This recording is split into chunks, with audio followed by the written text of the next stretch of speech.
Good morning. It is the day of Fisherman's Village Night Market.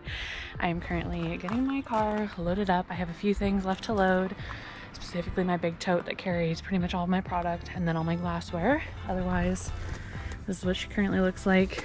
She is pretty packed to the brim these days. I do have a little room though without my canopy because I don't have to bring a canopy for this outdoor market. They are providing 2 large party tents. So I'm gonna finish loading this bad boy up and then we're gonna head over to Everett to get ready.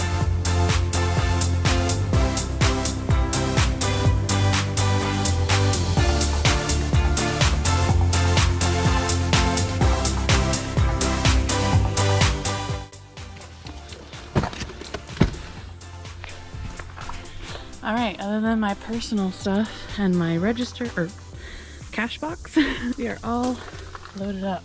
She's very full, very full. All right, so loaded up, everything is in the back of the car. We are heading out now to downtown Everett to start unloading for the Fisherman's Village Night Market. So like I mentioned, I did this event last year. I would say my biggest gripe, hesitation is load in and load out for really any market, but this one in particular, it looks like the load in and load out parking location is decently far from where the tents are. And when I say decently far, it's not like a couple of blocks or anything. It's, you know, down the block or something. But when you're doing events by yourself and, you know, have a lot of stuff with a wagon, there's just, it's gonna be like lots of trips. I don't totally love just like leaving my stuff alone or whatever. I know that there's gonna be like other vendors and stuff around, but I'm just anxious. Don't want anything to get accidentally stepped on, tripped over. I also constantly, when I am unloading by myself, I'm always like, is my stuff gonna fall over in the wagon? So inner monologue. But anyways, we're headed over there. I'm pretty excited. I have about 4 hours to set up with, which is fantastic for me. I've got a new moving piece over here for my display. So I'm gonna be kind of trying to shift things around a little bit and see if I like my display set up a little bit better. I just have more products than I really have room for in my current setup. So we're gonna see what I can do, but no promises that it's gonna look good. So we will see you at load in and load out for Fisherman's Village Night Market.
Fisherman's Village Night Market.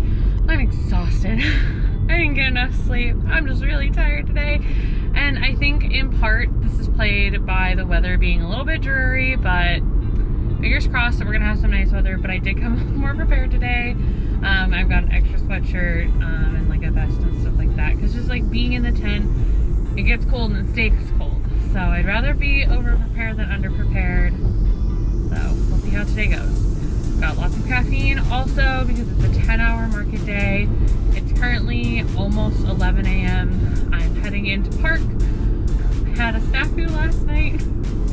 When I went to my car, somebody had parked so close to the driver's side, I had to climb through the passenger side. So, I'm going to avoid that again. There is a free parking garage in downtown Everett that's great if you're like shopping and stuff. I choose to pay to park really close to where we're set up.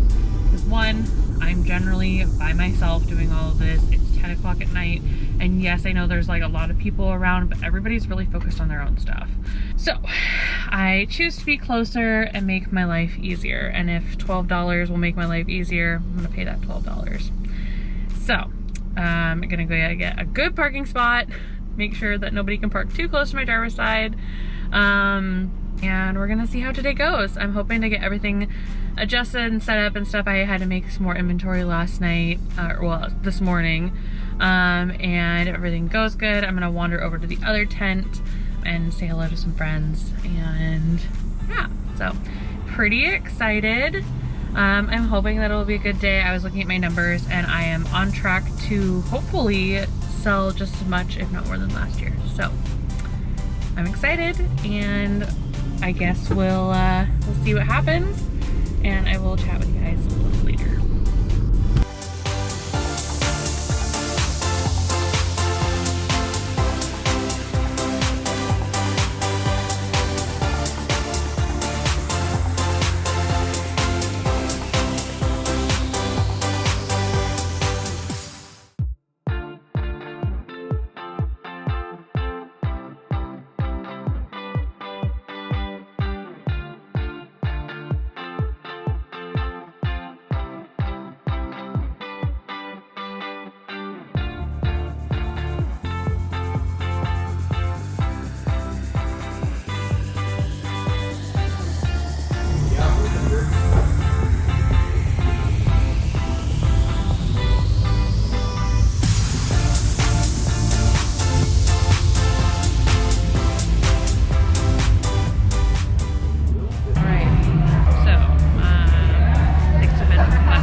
Hello and welcome to another post-market roundup. I wanted to chit chat about how Fisherman's Village Night Market went, the overall experience, and kind of let you know how things sold, what I think went right, what I think went kind of wrong, all that sort of fun stuff. So First of all, overarchingly, Fisherman's Village Night Market was a pretty successful market. I did do a little less in sales than I did last year, not a huge amount, and the weather was chilly. It was breezy all day, a little bit on the colder side, especially because we've had so many nice weekends here in Washington. I think people were like shocked, and especially for a mostly almost completely outdoor event. I think that definitely affected the attendance a little bit, but it was still a lot of fun. I had really fantastic booth neighbors, which is always a plus. I got to meet a raven, which was really cool, and I just had an overarchingly like good time. This is a night market, so on Friday I was able to start setup at noon, and I had until 4 o'clock, which I took that whole entire time to set up, which was good because I had a few little snafus, like something broke on my wire shelf, so always the fun things. So I took 4 hours to set up. On Friday, the event started at 4 p.m. and lasted until 10 p.m. And then we were back the next day at noon until 10 p.m. So 2 very long 10 to 11-ish hour days between setup, takedown, all that fun stuff. Both days, so Friday, traffic was pretty good at the get-go, but definitely slowed down around, I would say, 8 o'clock, which was pretty much what happened last year. For the second day, traffic was pretty slow until about 3 or 4 o'clock, and really popped off around like 5, 6, 7 o'clock, which was like main dinner time, and there was a lot of shows and stuff happening at that time. It was a little bit busier in the evening than I had expected it to be, which was kind of nice. It made that evening go by faster, and thankfully my husband came and helped me with teardown, which is always nice because that is the worst part of all of it to me, is tearing everything down, especially because it was 10 o'clock at night. It was dark, it was chilly, I was very tired and ready to go home. So, another kind of interesting issue that I had for this market that I realized Friday evening, it got very dark very quickly. Like quicker than I expected for like a springtime market. So I did end up having to overnight myself some lighting options, which ended up working out really well, or at least I think so. It was kind of fun. Gave people enough light to be able to see things and not have to like get out their own phones and stuff like that. So that was kind of cool. I ended up on the second day kind of rearranging a part of my booth. When I first started, I had my regular layout, but I ended up the tables across from each other, and then I put my checkout stand at the back to one side, and then I put my shelf, which doesn't really have that much on it. It's just keychains, sun catchers, and tote bags pretty much, towards the back. And I think that worked out really good. So I have a market in a couple of days in Bothell, so I think that I'm going to try this same or very similar setup. I will be in my own canopy this time too, so I'll have like probably a smidgen more space, but I'm gonna try this setup and kind of see how it goes. I think I'm optimistic that it could work out really well. Another thing that I did is I did change kind of the end of one of my tables that has cups on it.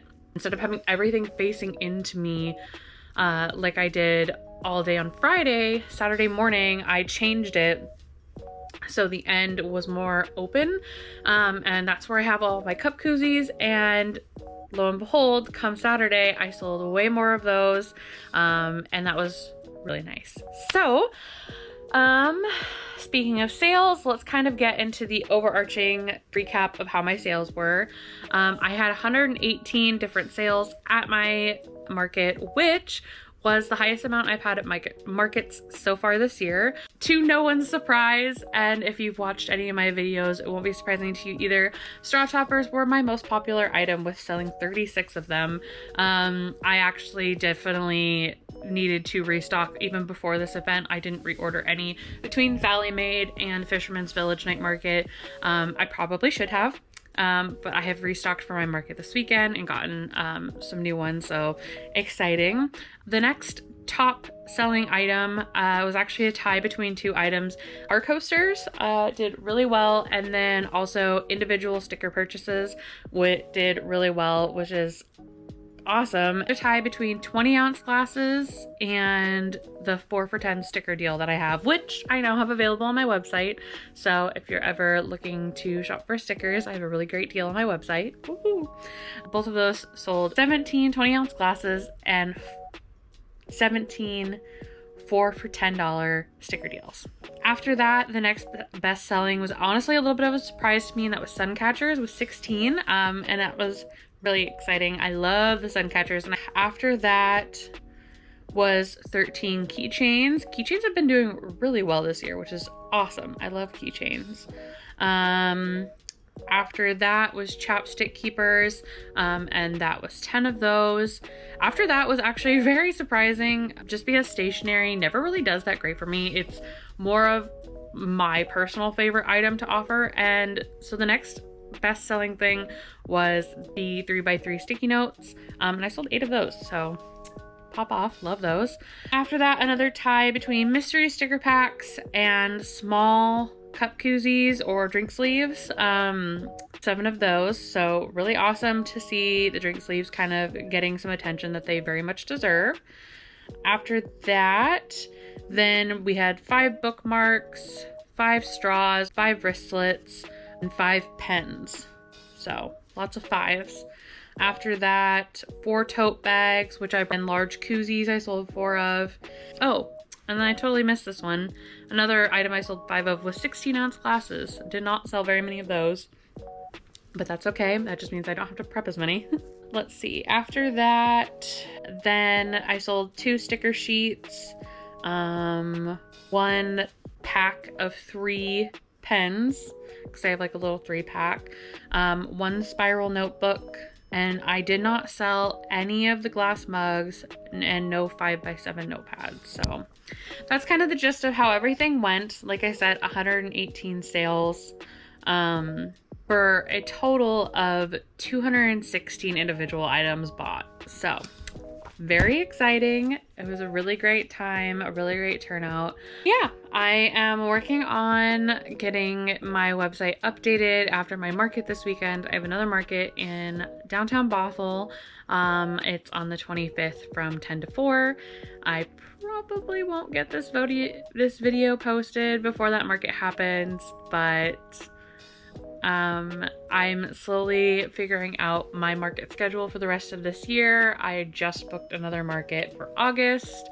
So yeah, I'm trying to not overdo anything this year, but I'm also very eager to have lots of markets to do. So that's more of a summary of what I sold. I've been trying to keep track of my sales a bit more this year and really break down what's selling at each market, how well things are selling, if I can see any patterns between different markets or different times of year. So it's really interesting to have all of this information written down. I have a whole spreadsheet on my computer, and I catalog how each market does. And then that way I know when it comes time next year to apply, whether or not I want to apply, and if I do apply and get in, what did well and what I might want to bring more of. So it's really fun just to kind of deep dive into these numbers. So yeah, I have a lot of prep work to do for upcoming markets, but I'm really excited, and I am hoping to be able to share all these markets with you this summer. As always, if you have any questions about anything, or if you want to know more about anything in specific when it comes to markets, just leave a comment below and I will try to chat about that in the next video, or even make a separate video for it if it's like tips and tricks or whatever, but let me know. So anyways, thank you again for watching. I hope you enjoyed, and we'll catch you at the next market. Bye.